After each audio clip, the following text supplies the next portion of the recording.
So, let us continue with the earlier class, where we have discussed the algorithm of the two-phase method and we have shown example. If you remember, on that example we have shown that in the phase 1, whatever solution you are obtaining there, artificial variable was not present in the basis. That means, maximum value of z star was 0 and basis artificial variables was not present there, and we obtain the optimal solution using phase 2 method. Now, let us take up another example of different type. Please see this one. Maximize z equals 3x1 plus 2x2 subject to 2x1 plus x2 less than equals 12, 3x1 plus 4x2 greater than equals 12 and x1 x2 greater than equals 0. So, I have to convert this one into standard form first by using the slack variable, surplus variable and artificial variable, since you have one less than equals type constant and another one greater than equals type constant. So, your problem is in standard form. I can write down maximize z equals, I am writing this later 3x1 plus 2x2, I will write down the others afterwards, subject to 2x1 plus x2 plus x3, this is equals 2, where x3 is the slack variable. Please note this, corresponding to this less than equals inequality, and 3x1 plus 4x2 minus x4 plus x5, this equals 12. So, here your x4 is the slack variable, surplus variable, and x5 is the artificial variable. So, that here you will add accordingly 0 into these things, 0 into x3 plus 0 into x4 plus 0 into x5. Means, again I am repeating this, for artificial variable in two phase method the coefficient is 0, not like big M method where he was using the coefficient as minus m, and your x j is greater than equals 0 for j equals 1 to 5. This is your problem. If you see, for this case, initial BFS, basic feasible solution, will be x3 equals 2. That means, by making x1 x2 are the original equations. If I make x1 equals 0 and x2 equals 0, in that case I will obtain, this implies x3 will be equals to 2 and x5 will be equals to, from this equation x5 is equals to 12. So, that your x4 automatically becomes 0. So, the initial basis two variables will come, that is x3 and x5, that is one slack variable and one artificial variable x5. Now, your auxiliary objective function, which we are denoting say z star, will be equals to 0 into x1 plus 0 into x2 plus 0 into x3 plus 0 into x4 minus 1 into x5. As we have told, with artificial variable we will the coefficient will be minus 1, whereas for all other decision and slack and surplus variables the value will be 0. So, this is the new auxiliary objective function, and I have to now optimize this auxiliary function subject to the original set of constants. So, in this case your in the basis you have two variables, that is x5 and x3. It is your a5 and a3, values are 0, 0, 0, 0. For x5 only coefficient is minus 1. So, here it will be minus 1, 0. So, I am writing, I have to write down corresponding to x5, means the second constant first. I can write the other way also. first x3 then x5, the problem will remain same. So, it will be 3 4 minus 1 sorry 3 4 x3 is not there. No, your b is 2, sorry, I am sorry. Your b is here 12. So, this is your 12. So, it will be 2, then 12, after that it is 3, then it is 4, x3 is 0, minus 1, 1. So, it is here b value is 2. So, it will be 2, 1, 1, 0, 0. If you calculate the zj minus cj value as usual, cb into xb minus cj, you will obtain minus 3, minus 4 and 0, 0, 0. This is 1. So, it will be 1 and this will be 0. So, zj minus cj is less than equals 0. Therefore, most negative is minus 4. So, entering vector will be this one. Most negative zj minus cj is minus 4. So, entering vector is this. So, now I have to calculate the ratio, that is here it is 12 by 4, that is 3, and for this case it is 2 by 1 2. So, your entering variable, departing variable will be x3. So, your x3 is going out and x2 will enter into the basis, and your pivot element is this one, intersection of the corresponding row and column of the departing vector and the entering vector. So, this is already 1, I do not have to do anything to this row. I have to make this element as 1 for this element as 0 for manipulation. So, for this case your x3 will be replaced by the x2. So, that you will obtain x5 and x2, all other things will remain same, that is 0, 0, 0, 0 and minus 1. Here it is a5 and a2. So, that your CB will be minus 1 and 0. So, second row will remain same, that is it will remain 2, 2, 1, 1, 0, 0, and the first row I have to make 4 as 1. So, I have to make this one as 1. So, it will remain 4, minus 5, 0, minus 4, minus 1 and 1. So, it will be this, in this case it will not be 4, I think, just 1 minute. So, it will be 12 is there, 12 divided by 4. So, this value will be 3. Now, calculate the zj minus cj value. Zj minus cj value will be 5, 0, 4, 1, 0. So, if you see your zj minus cj is greater than equals 0 for all j. So, what will be the conclusion? The conclusion is that whether should I go to phase 2 for the optimal solution. This is your basic feasible solution or BFS, but this will not give you the optimal solution because of the case that your artificial variable x5 is present in the table. Please see this one, your x5 is present in the basis, this x5 is present in the basis. So, according to our algorithm, if zj minus cj greater than equals 0 and basic variable is present in the basis, then there will be no solution. There will be no solution.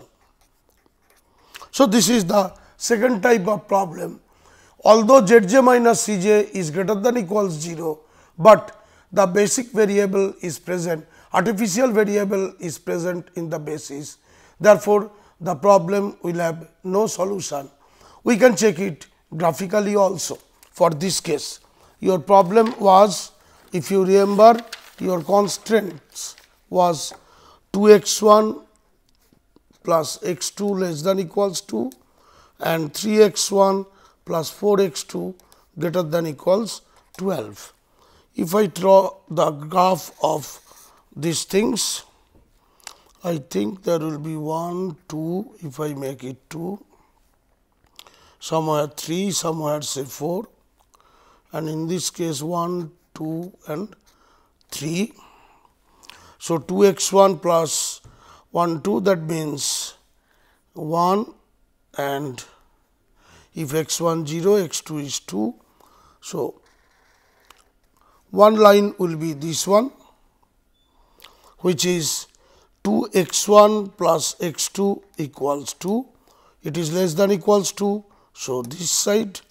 Other one is 3 x 1 plus 4 x 2 equals 0, that is x axis will be 4, y axis will be 3. So, the line will be something like this. This is 3 x 1 plus 4 x 2 equals 12, this line, and it is greater than equals 2. So, the direction will be on this side. So, if you see on the positive side, for the line 2 x 1 plus x 2 is less than equals 0 means this area, whereas for 3 x 1 plus 4 x 2 greater than equals 2 means this area.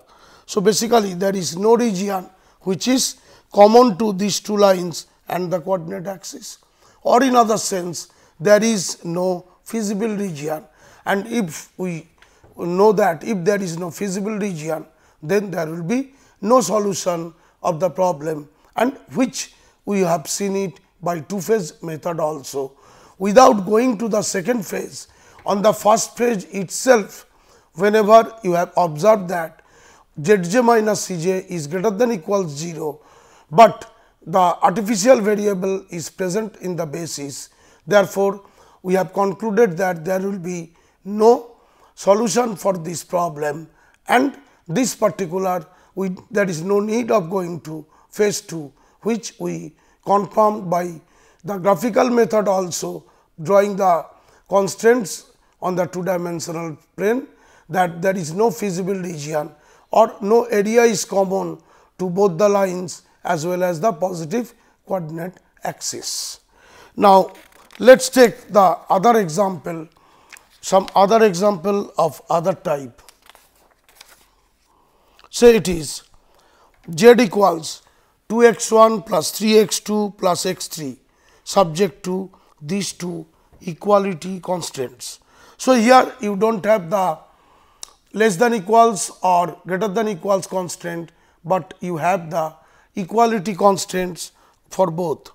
So, in standard form, first I have to write down maximize z equals subject to minus 3 x 1 plus 2 x 2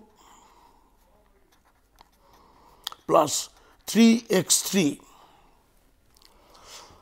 As I was telling earlier, whenever you have the equality constraint, if required, I have to use the artificial variable.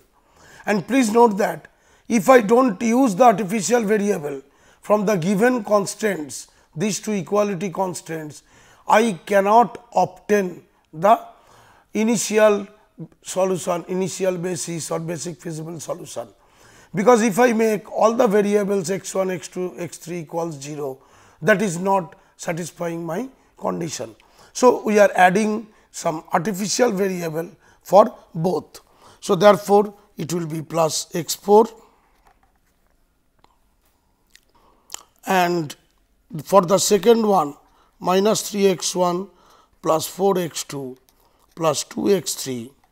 Here it will be 0 into x 4 plus x 5 is the artificial variable. So, for this case 0 into x 5, this is equals 8, this is equals 7, x j greater than equals 0 for all j, and maximize z equals minus 3 x 1 plus 2 x 2 plus 3 x 3. So, for this case, please note this one, initial BFS is equal to x 4 is 8 and your x 5, this is equals to 7. Initially, you are obtaining this one, and that is the only reason we have to incorporate artificial variables for this particular problem in both the equality constants. So, sometimes if required in the equality constants, we have to add the artificial variable depending upon the requirement of the problem. So, now what I have to do? I have to create the auxiliary objective function, and I will try to go for the simplex method for the auxiliary objective function subject to the original set of constraints of the standard equation whatever we have written now. So, what is the auxiliary equation? Auxiliary equation in this case z star will become your variables, decision variables are x1, x2, x3. So, therefore, 0 coefficient will be assigned, whereas for the other two cases it will be minus 1 into x4 minus 1 into x5, because x4 and x5 are the artificial variables. So, now in the phase 1, let us go for the simplex method. Your xb is x4 and x5. So, it is a4 and a5. Here it is 0, 0, 0, minus 1 and minus 1. Your cb is minus 1, minus 1. Your b value for both is 8 and 7. So, let me write down this equation, coefficients of the respective variables from the constants. So, minus 3, 2, 3, minus 3, 2, 3, then it is 1, it is 0. For the next one, it is minus 3, 4, 2, 0 and it is 1. Value of zj, if I calculate using the formula, you will obtain 6 minus 6, 5, 0, 0. So, therefore, you have a negative, most negative is minus 6. So, corresponding to this column variable is x2. So, your entering vector is x2 for this case, and I have to calculate the ratio. Now, the ratio for this case 8 by 2, 4. For this case it is 7 by 4. So, 7 by 4 is minimum. So, your departing variable for this case will be x5. So, therefore, in the next simplex table of phase 1, x5 will be replaced by the variable x2.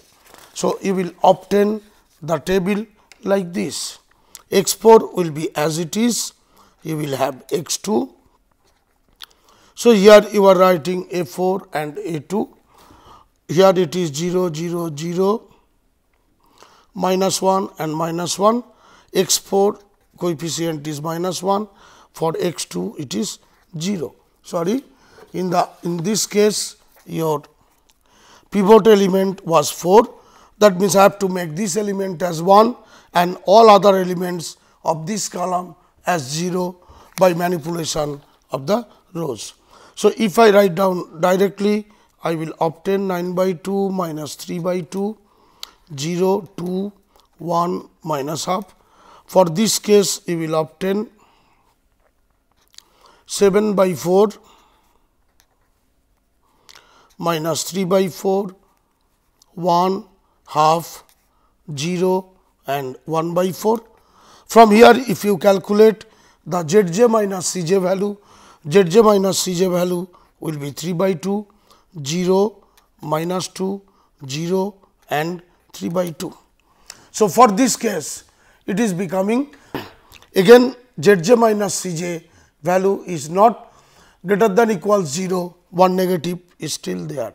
So, I have to continue the iteration. So, in this case your entering variable will be x3. So, corresponding to this I have to calculate the ratio, it will be 9 by 4 b by xb, whereas for the second one it will be 7 by 2, 9 by 4, 7 by 2. So, minimum is this one. So, in the second iteration your departing variable is x4 and your entering variable will be x3. That means, x3 will be replaced by x4. So, here it will come x3 x2, a3 a2, values are cj's are remaining same. So, CB will be 0 and 0 in this case.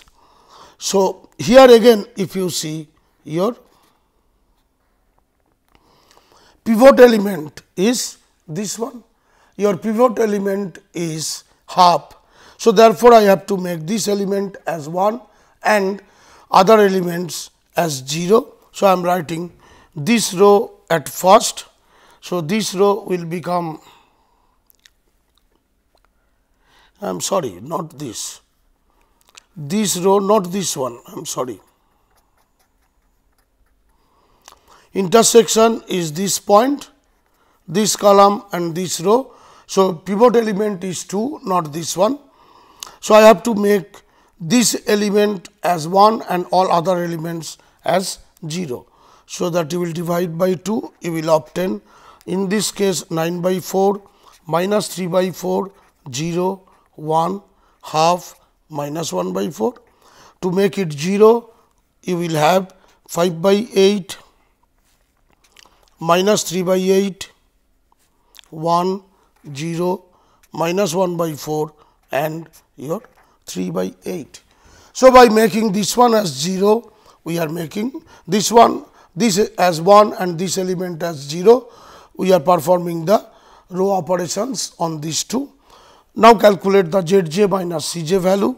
Zj minus Cj value for this case 0, for this case 0, for this case it is 0, for this case it is 1 and for this case it is 1.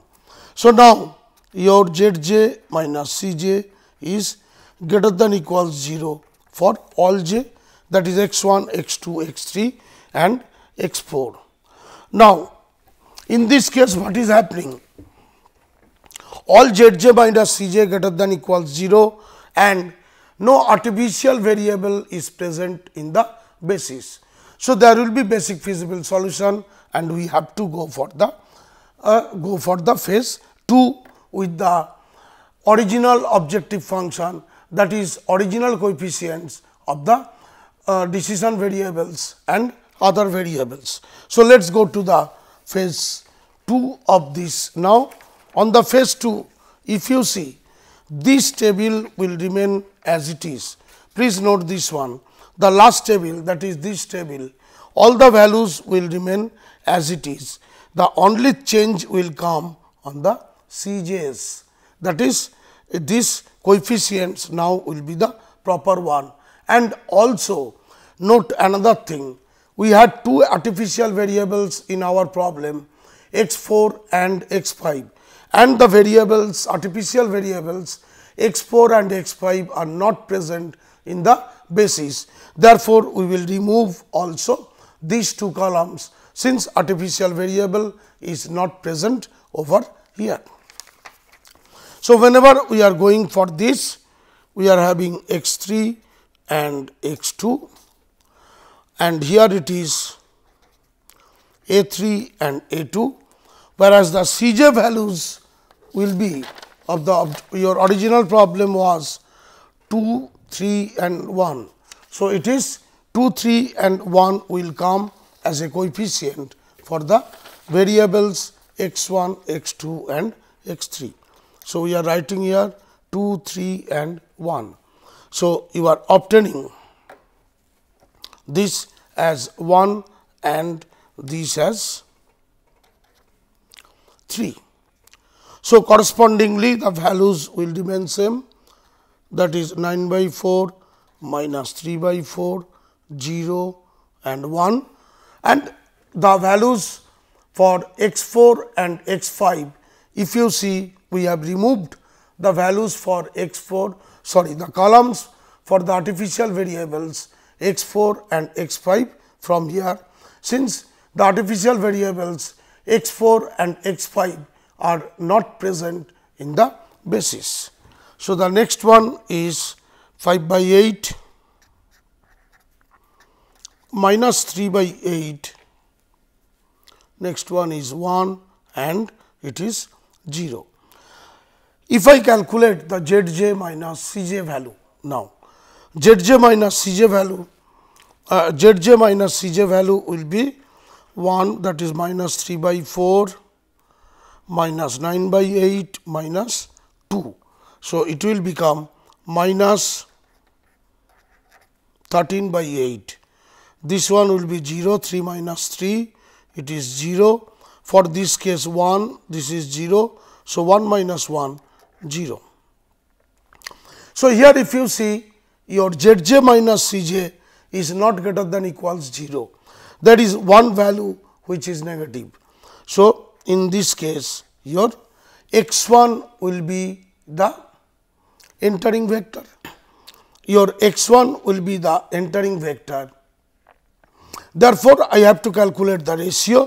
Whenever you are trying to calculate the ratio b by xb, that is this value is minus of this 9 by 4 divided by 3 by 4, and for this one it is minus of 5 by 8 divided by 3 by 8.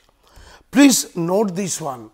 In this case, both the ratio values are negative, but if you remember, we have this condition always earlier, that is this value should be greater than equals 0.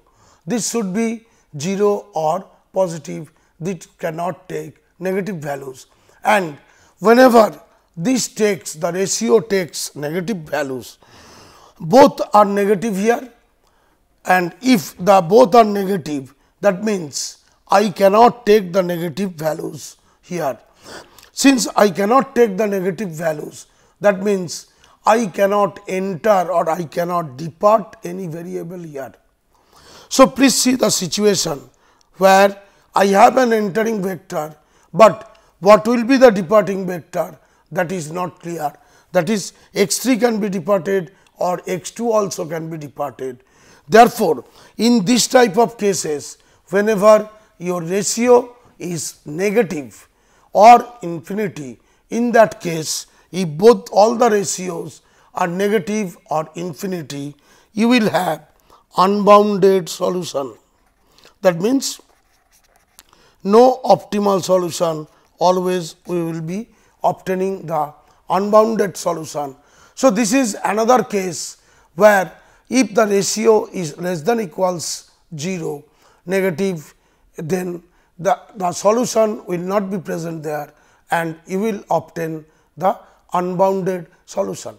So, you see, you can obtain the unique solution, you can obtain infinite number of solution, you may obtain no solution, and that from two phase method without calculation after phase 1 you can tell, or the last example which we have explained, that is in the unbounded solution. This unbounded solution also we have discussed graphically. Now, for two phase method also we have shown this one.